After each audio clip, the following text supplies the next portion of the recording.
Hi everyone and happy STEM Monday! Welcome to another video in our Tardigrade series. Today I'm going to do an unboxing of our tardigrades so that you can see what they look like when they arrive and what we do to unpackage them and put them safely into their new homes. Let's get started. They come in a box, kind of a small box. We ordered some water bears from a company called Carolina Biological. You can find them online. They primarily supply biological specimens for research labs and research purposes. So inside, find a packing list, and we ordered one jar of water bears and also a little vial of their algae food. And you can kind of see it's packaged so that it will arrive safely because it's a live, that's a live animal. It's got it says small items enclosed, it's perishable, and if we just open up this little Ziploc bag here, you can see that it's got some bubble wrap to protect it, and this looks like the food, and this is how it comes. So this is the chlorella algae. This says 60 mils of the algae, and you can kind of see that it's very green.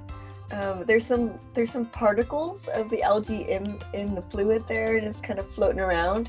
It should be a bright green color, which means that the algae is healthy. And then what's left in the box is this little package.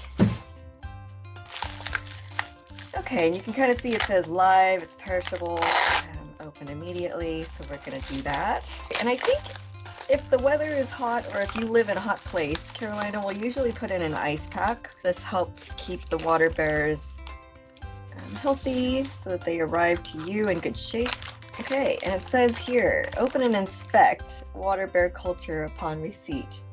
So, and it comes with this little, looks like a little flyer here with a picture of a water bear right here that you can see, and it tells you a little bit about the water bears, a little bit of background. So it says here, tardigrades were named water bears by Thomas Huxley in 1869 because of their inherent pawing that somewhat resembles the clumsy actions of a circus bear. So sort of funny little trivia in here. It tells you what they look like, what their size distribution is.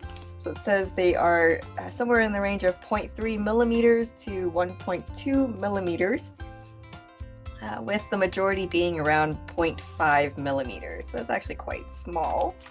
And we've talked about some of these things in our other videos, so you can go refer to them there. But it tells you a little bit about how they're feeding, what they eat, basically, and then what their lifestyle looks like.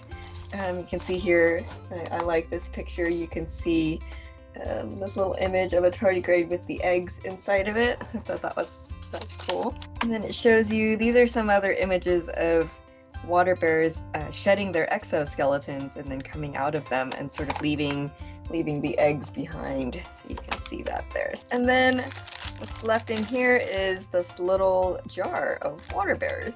So you can see it's actually pretty small, and it says on there, water bears from Carolina. The water is pretty clear, and from what's available on the Carolina website, they say you get about 30 bears in each of these little packages. So what we're going to do now, and it says actually loosen the caps immediately upon receipt, and this is because water bears do require oxygen. And so they can suffocate if they're in there for too long. So you want to open them quickly after you receive them. So I've loosened the cap here. It comes with this little pipette. So what we're going to do is transfer them into their new home. So we keep them in these little, these are just glass dishes. I think you can actually use Pyrex containers. We prefer not to use plastic. Some of the plastic can leach into the water, but glass is very safe. What we're going to do here is I will loosen the caps, and this is a clean dish, And so what we're gonna do, and I have some additional kind of clean water here in this jar. So what we'll do is just dump these little guys in. What I like to do is get a little bit of clean water from this little container here, and just kind of wash out the container that they came in. So I think it's okay to use something like drinking water or spring water. You don't want to use distilled water or deionized water because that will have a lot of the minerals removed from it. So what we use here is just drinking water, and not tap water. So that's important. Tap water has got some additional chemicals added to it to sterilize it, like chloramines or chlorine if you live in a place that's got chlorine in it in the tap water, and that both those things need to be removed to make them safe for water bears. And so what I'm going to do now is just give them a little bit of food to start out with. So I'm just going to take, actually we'll use a clean pipette here, and we're just going to take, I don't know, a couple milliliters.